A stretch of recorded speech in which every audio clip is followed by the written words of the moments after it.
नमस्कार, मैं हूं आपके साथ अनुष्का और आप देख रहे हैं ARA6 न्यूज। रामबन से सज्जाद रोनियाल की रिपोर्ट। पीपुल्स डेमोक्रेटिक पार्टी पीडीपी ने आज रामबन जिले के सुदूर इलाके पोगल परुस्तान में एक महत्वपूर्ण सड़क रैली आयोजित कर अपनी ताकत का प्रदर्शन किया।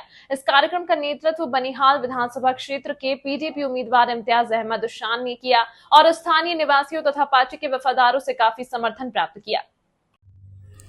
सुबह सुबह शुरू हुई इस रैली में वाहनों और समर्थकों का एक बड़ा जुलूस देखा गया, जो पीडीपी के झंडे लहरा रहे थे और पार्टी तथा उसके नेतृत्व के पक्ष में नारे लगा रहे थे। इम्तियाज अहमद शान ने सभा को संबोधित करते हुए बनिहाल क्षेत्र के विकास और स्थानीय आबादी के उत्थान के लिए पीडीपी की प्रतिबद्धता पर जोर दिया। उन्होंने क्षेत्र में बेहतर बुनियादी ढांचे, शिक्षा और स्वास्थ्य सुविधाओं के लिए अपने दृष्टिकोण को दोहराया और वादा किया कि पीडीपी लोगों की ज़रूरतों और चिंताओं को दूर करने के लिए अथक प्रयास करेगी। शान से इस अवसर पर क्षेत्रों, विशेष रूप से पोगल परिस्तान जैसे ग्रामीण और सुदूर क्षेत्रों की कथित उपेक्षा के लिए वर्तमान प्रशासन की आलोचना भी की। उन्होंने उपस्थित लोगों को आश्वासन दिया कि यदि वे निर्वाचित होते तो उनका ध्यान लोगों के जीवन में ठोस सुधार लाने पर होगा। यह रैली आगामी विधानसभा चुनावों की तैयारी में एक महत्वपूर्ण क्षण था, जिसमें जमीनी स्तर पर मतदाताओं से जुड़ने के पीडीपी के प्रयासों पर प्रकाश डाला गया। शान के साथ आए पार्टी नेताओं ने भी उनकी भावनाओं को दोहराया और लोगों से आगामी चुनावों में पीडीपी का समर्थन करने का आग्रह किया, ताकि बनिहाल विधानसभा क्षेत्र का भविष्य समृद्ध हो सके। रैली शांतिपूर्ण तरीके से संपन्न हुई, जिसमें शान ने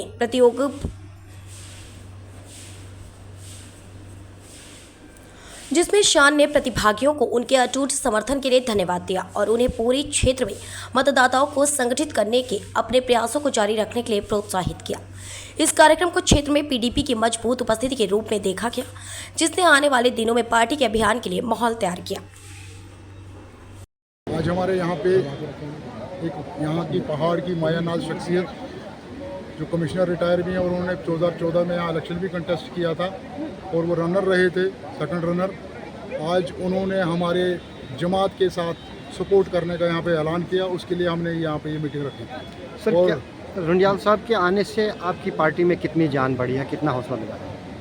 मुझे लगता है कि रोनियाल के साहब के आने से मुकाबला ही नहीं रहा किसी का यहाँ, क्योंकि यहाँ पे हमेशा जंग होती थी, पहाड़ के 2 होते थे, 3 होते थे, इसलिए यहाँ पे होता था कि भाई कहीं जो प्रॉपर शहर का है बाने वन साइड लोग होंगे, 5% कहीं अगर हुए आगे पीछे, लेकिन 95% लोग वन साइड होंगे। खुदा के बगैर जनरल पब्लिक के लिए क्या कुछ आपका पैगाम मैसेज? मेरा यही मैसेज है कि रिश्वतखोरों को असेंबली में मत भेजो, क्योंकि ये बेरोजगार नौजवान जो तरस रहे हैं ना, ये इसी का नतीजा है। जितनी कंपनियां यहाँ काम कर रहे हैं, कोई एक बच्चा यहाँ पे कोई नहीं लग रहा है, उसके पीछे कारण करप्शन, रिश्वत। जिस दिन ये कौम रिश्वतखोरों को बाहर निकालेगी, हमारी बेरोजगारी ठीक हो जाएगी, हमारी सारी डेवलपमेंट ठीक हो जाएगी। और जब तक रिश्वत रहेगी तब तक कुछ भी नहीं बनेगा। इसलिए मेरा पैगाम है, रिश्वतखोरों को इस मैदान में कामयाब नहीं करना। अस्सलाम वालेकुम। पार्टी के हवाले से अपना जो है ये अपना सर, मेरा नाम इरशाद इकबाल शेख, मैं इलाका नील से ताल्लुक़ रखता हूँ और DPAP पार्टी का डिस्ट्रिक्ट पब्लिसिटी सेक्रेटरी भी हूँ जनाब। जी, आपका स्टैंड क्या है इस इलेक्शन को लेकर? हमारा डेमोक्रेटिक प्रोग्रेसिव आज़ाद पार्टी का कैंडिडेट रामबन कॉन्स्टिट्यूंसी में था। सब रामसुखी मगरकोट एरिया में पीडीपी का एक नहीं, पीडीपी का ये जलसा नहीं था। ये मैंने लोगों को बुलाया था, अपने वर्कर्स को, क्योंकि इन्होंने मुझसे ये तकाजा किया था कि आपने हमसे मशवरा नहीं लिया। तो मैंने जो उनको से एक यार्ड स्टिक दी थी कि जो भी मेरा वर्कर एनसी में चला गया है, कांग्रेस में गया है, पीडीपी में गया है, DPAP में गया है, तो आप तमाम लोग आ जाओ, मेरे साथ मशवरा करो, तो लेकिन अपने अपने झंडे साथ लाना। तो यहाँ मैंने देखा कि मैक्सिमम तादाद जो थी इन पीडीपी के साथ लोग ऑलरेडी जुड़ चुके थे मेरे लोग। तो मैंने इन्हीं की मानी, जो उन्होंने कहा मैंने किया, और मेरे ख्याल में बेहतर फैसला था। बाकी मैं किसी पार्टी में न ज्वाइन कर रहा हूँ, न मैंने किसी पार्टी के साथ रहना है। मैं तो जो है एक आज़ाद पंछी, और मेरा सियासत से सिर्फ आपके चैनल का शुक्रिया अदा कर रहे हैं और ये चीज़ जो है सामीन और नाजरीन तक पहुंचाना चाहते हैं कि आप जिस सिमत देखेंगे लोगों का जमे गफीर है। और लोगों ने इस बार जो है अपने जज्बात को आगे लाकर आपने देखा कि चीयर किसी के पास नहीं थी।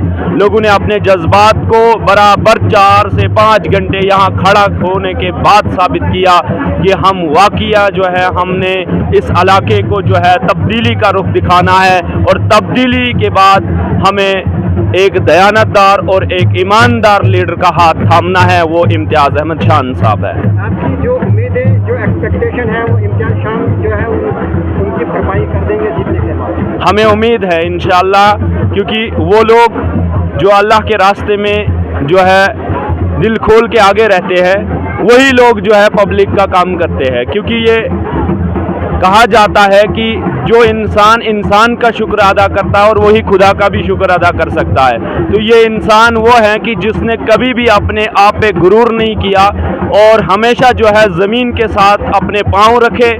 इक़्तिदार की आला कुर्सियां जो हैं इनके जो है सामने कुछ भी नहीं है, लेकिन इसके बावजूद जो है इस शख्स की जो शख्सियत है वो किसी तारीफ़ की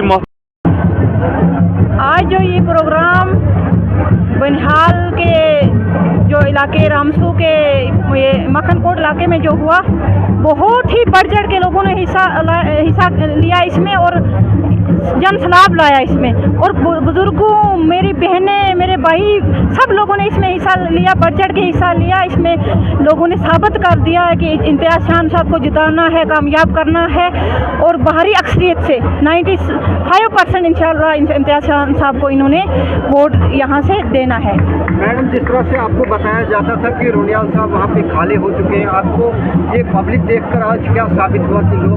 जमलवाद से आया हूँ अपने भाइयों के साथ, दोस्तों के साथ, जो कि आज शान साहब का एक यहाँ पे प्रोग्राम था, तो हमने मुनासिब समझा कि शान साहब के इस प्रोग्राम में उनका एक ग्रैंड वेलकम किया जाए। जैसे आप मेरे पीछे विजुअल्स में देख रहे हो कि शान साहब के साथ तकरीबन सैकड़ों के हिसाब से लोग हैं। इस शान साहब का जो लोगों के टुवर्ड्स प्यार है, मोहब्बत है, इसीलिए आपको इतना जो है यूथ क्राउड्स जो यहाँ पे जमा हुआ है। तो ये शान साहब का एक वेलकम करने के लिए है। जैसा कि शान साहब के पास गरीबों और यतीमों के लिए वो दर्द है उनके दिल में, तो वो उनके लिए जो है सपोर्ट करने के लिए आज यहाँ आए हैं, जैसे आप इसे देख सकते हैं। क्या शान साहब जब तक सियासत अब जो है हर कहीं गए हैं, वो कोई जगह नहीं है जो इन्होंने छोड़ी नहीं है, चाहे वो मऊ हो, पोगल हो, नील हो, चाहे वो बानिहाल हो, हर कहीं ये 2-3 दिन के बाद हमेशा ये दौरा करते हैं हर कहीं, और वहाँ के जो है लोगों के साथ इंटरेक्ट होते हैं ये डेली।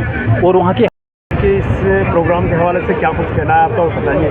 तो देखिए, सबसे पहले तो मैं मीडिया का बहुत ज़्यादा शुक्रगुज़ार हूँ कि आपने हमें यहाँ पर बात रखने के लिए हमें यहाँ पर बुलाया। बाकी आप देख रहे हैं कि जो हमारे पीछे जो भीड़ वगैरह है, कहाँ दूर दराज से लोग आए हैं। एक तरफ से इंडिया का जो प्राइम मिनिस्टर है उनका जलसा है, और दूसरी तरफ हमारा जो जलसा है। तो आप ये देख सकते हैं कि लोगों का जो प्यार है, खुलूस है शान साहब के लिए कितना है।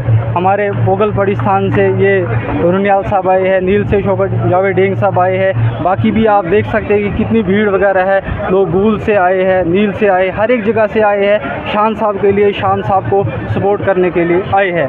बाकी हमारी भी कल हमारी एक मीटिंग थी, यूथ की मीटिंग थी, जिसमें हमारे बानिहाल के थे, नील के थे, क्या बोलते हैं, गूल वगैरह के थे। हमने उधमपुर में एक मीटिंग की, तो जिसमें हमारे 70-80 यूथ मेंबर्स थे। वहाँ पर हमने यही डिसाइड किया कि हमने सभी जो पार्टीज़ हैं उन पर हमने नज़र।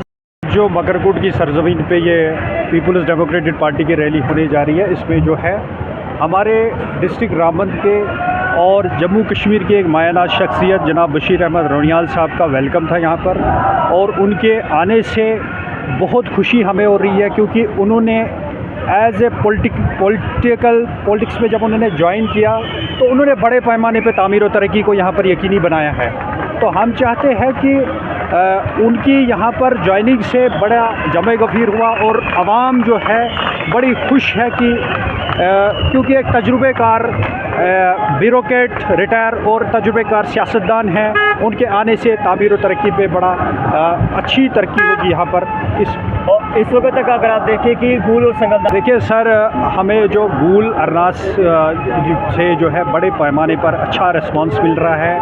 आपने जब शान साहब ने अपना नॉमिनेशन यहाँ पर ARO साहब के ऑफिस में दाखिल किया, उसके बाद जब वो वापस गूल चले गए तो उनका जो इस्तिकबाल वहाँ पर किया, जिससे पूरी तरीके से जो हमारी अपोजिशन की जमातें, नेशनल कॉन्फ्रेंस है, कांग्रेस है और बीजेपी है, पूरी तरीके से उनकी हवा वो निकल गई और पूरी तरीके से वो परेशान हो गए और प्रॉक्सी कैंडिडेट्स को वो तरजीह देने लगे और इस किस्म की पॉलिसियाँ क्रिएट करने लगे, क्योंकि वो इक़्तिदार के भूखे हैं। इक़्तिदार के लिए वो कुछ भी कर सकते, क्योंकि उन्होंने इक़्तिदार में रहते हुए सरकारी ख़जानों को लूटा। किस तरह से आज पीडीपी का एक बहुत बड़ा यहाँ मगरकोट में इस सिलसिले में आपके क्या?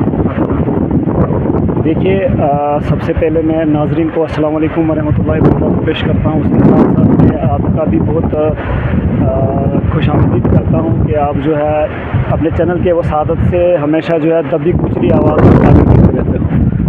रहा बात आज के इस प्रोग्राम का, तो देखिए रुनियाल साहब ने जब 2013-14 में असेंबली इलेक्शन कंटेस्ट किया था, उन्हीं दिनों जो है मैंने रुनियाल साहब के साथ हाथ मिलाया था। तो उसके साथ साथ रनर अप रहे। उसके बाद फिर उन्होंने एक इलेक्शन कंटेस्ट किया डीडीसी, आपको पता है, उसमें भी मेरा अच्छा रोल रहा और मैंने बहुत ही अच्छी तरीके से उनको जो है यहाँ से सपोर्ट किया और वो कामयाब हो गए। तो आज जो है हमारे डीडीसी काउंसलर है, उन्होंने जब ये कहा कि भाई आप एक काम करिए, आप मेरे साथ मिलकर जो है आपका जो रोड का इशू है, जो अरसे 1947 से लेकर अभी तक किसी भी लीडर ने इसको पाई तकमील तक नहीं पहुँचाया, अगर आप जो है मेरे साथ मिलकर इस मिशन को जारी रखना चाहते हो। आपने देखा होगा यहाँ रामपुर के अंदर या मेरी पंचायत सोजमर्मा के अंदर कोई भी ऐसा मुझे अभी तक लीडर या ऐसा यहाँ से कोई चमचा नहीं दिखा जो इस रोड को जो है प्रोजेक्ट करता हो और अपने लीडर को कहीं जाकर उसका हक मांगता हो, इनकाउंटर करता हो। आपने सोशल मीडिया में देखा होगा, मैं लोगों के समेत गया था जम्मू में और अपने रुनियाल साहब के पास गया था और अपने रोड की लड़ाई लड़ी थी। और उसके बाद मैं ये कहना चाहता हूँ कि मैंने रुनियाल साहब के उस फैसले को मंजूर किया और तकमील की और उसके साथ आगे जो है मैं आज जो रोड कनेक्टिविटी से महरूम है, उनमें दरदाई है, चक्का है, सरबगनी है या खारवान, पीछे पोगल के कुछ एरिया है जो रुनियाल साहब ने अपने डीडीसी में कनेक्टिविटी लोगों को दी। नील के अंदर ऐसे कुछ है, आगे सुमड़ खड़ी के अंदर और चमलवास बनियाल के अंदर भी काफ़ी ऐसे रोड है। अगर वो उस समय फेल हो गए जब पीएम तक उनकी अपनी हुकूमत थी, तो आज वो लोगों को झुटलाकर कोई तरक्की, मुझे नहीं लगता है कोई तरक्की वो कर सकते हैं। ऊपर से आपको पता यूटी के अंदर एक एमएलए की कितनी पावर है, वो आप बखूबी जानते हो, वो कितना कर सकता है। रुनियाल साहब हमारे सामने एक शख्सियत है। शान साहब एमएलए बनेगा, इंशाल्लाह मिलजुल कर हमारी जो देराना मांगे इसका जो है पॉसिबिलिटी हो सकती है। तमाम महत्वपूर्ण खबरों के लिए देखते रहिए ARA 6 न्यूज़।